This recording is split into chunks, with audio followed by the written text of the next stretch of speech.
যমুনার ভয়াবহ ভাঙনের কবলে পড়েছে পাবনার বেড়া উপজেলার বেশ কয়েকটি গ্রাম। বিলীন হয়েছে অর্ধশতাধিক ঘরবাড়ি, ফসলি জমি। হুমকির মুখে বিদ্যুতের সাবস্টেশন, শিক্ষা প্রতিষ্ঠান, কবরস্থান ও মসজিদ। স্থায়ীভাবে নদীতে শীতে শাসন করা না গেলে জনদুর্ভোগ বাড়ার শঙ্কা স্থানীয়দের। যমুনার পানি বৃদ্ধি পাওয়ায় পাবনার বেড়া উপজেলার লেউলাইপাড়া, কল্যাণপুর সহ নদী তীরবর্তী বেশ কয়েকটি গ্রামে হঠাৎ করেই দেখা দিয়েছে ভাঙন। কল্যাণপুর গ্রামের বাসিন্দা ষাটোর্ধ্ব আব্দুল বাতেন। এ পর্যন্ত ৬ থেকে ৭ বার সবকিছু নদীগর্ভে বিলীন হয়ে প্রায় নিঃস্ব তিনি। নদী ভাঙন রক্ষায় কার্যকর পদক্ষেপের দাবি তার। শহীদুল বলেন, জন্মস্থান তো এই চরে, কিন্তু এখন এই বস্তা ফেলে লেভেলিং করে একটু পাকাপোক্ত করে দিলে পরে তাহলে দীর্ঘস্থায়ী হয়। যেগুলো ফালানো হয় আবার ১ বছরের মধ্যে ভেসে জায়গাটা চলে যায় নদীগর্ভে। তার মতো ওই গ্রামের অর্ধশত বসতবাড়ি ও ফসলি জমি নদীগর্ভে বিলীন। ভাঙনের হুমকিতে রয়েছে বিদ্যুতের সাবস্টেশন, বিভিন্ন শিক্ষা প্রতিষ্ঠান, কবরস্থান ও মসজিদ। যে এটা অবশ্যই একটা গুরুত্বপূর্ণ স্থাপনা।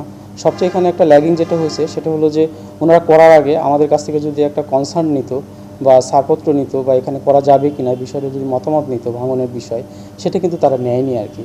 এটা নিলে ভালো হতো, তাহলে আমরা হয়তো তাদেরকে সাজেস্ট করতাম যে এখানে না করে এখানে করেন, যেখানে ভাঙন নাই সেখানে। কাজে ওটা না করে তারা ওরা করে ফেলেছে। এখন করার পরে একটা গুরুত্বপূর্ণ স্থাপনা, এটা তো রক্ষা করা সবারই দায়িত্ব। সেই প্রেক্ষাপটে আমরা কিন্তু এগিয়ে যাচ্ছি। তো সেই ক্ষেত্রে এইটাকে আমরা এখন যেভাবে কাজ করে তাদেরকে বর্ষাকালীন সময় তাদের যে নষ্ট হয়ে যাবে একটা জিনিস, সেটাকে রক্ষা করতেছি।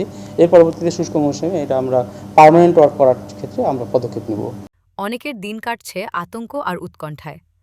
বসতবাড়ি হারিয়ে খোলা আকাশের নিচে দিন কাটছে তাদের। দ্রুত স্থায়ীভাবে ভাঙন রক্ষার দাবি তাদের। স্থানীয়রা জানান, যেভাবে নদী ভাঙছে এই চরে ৬০ থেকে ৭০ হাজার মানুষ বসবাস করছে। এরকম ভাঙলে বিদ্যুৎও ব্যবস্থা থাকবে না, কোনো কিছুই থাকবে না, মানুষও অস্থায়ী হয়ে যাবে।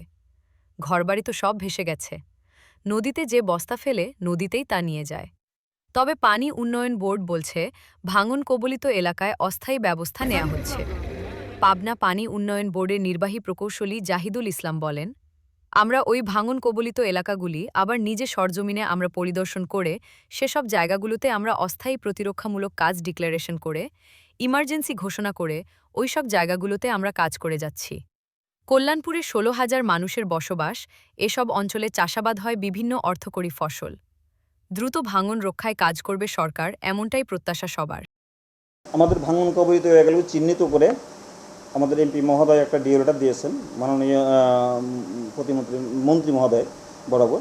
সেখান থেকে আমাদের একটা দিক নির্দেশনা আসে, যেখানে যেখানে ভাঙন কবলিত স্থানগুলো উনি চিহ্নিত করে দিয়েছে। আমরা ওই ভাঙন কবলিত এলাকাগুলি আবার নিজের সরেজমিনে আমরা করে পরিদর্শন করে সেসব জায়গাতেগুলো আমরা অস্থায়ী প্রতিরক্ষামূলক কাজ ডিক্লারেশন করে ইমার্জেন্সি ঘোষণা করে ওই সব জায়গাগুলোকে আমরা কাজ করে যাচ্ছি। এটা চর এলাকা, যেহেতু এটা গঠিত চর, যেখানে পরিমাণ পার্মানেন্ট ওয়ার্ক করেই এখানে মনে করেন যে আমরা এটা প্রতিরক্ষা করা উচিত। তারপর আমরা অস্থায়ী প্রতিরক্ষামূলক কাজ করে সেই লাইনটা বা বিদ্যুৎ যে ট্রান্সফরমার যেটা আছে বা স্টেশন, সেটাকে আমরা প্রতিরক্ষা করার জন্য আপ্রাণ চেষ্টা চালিয়ে যাচ্ছি।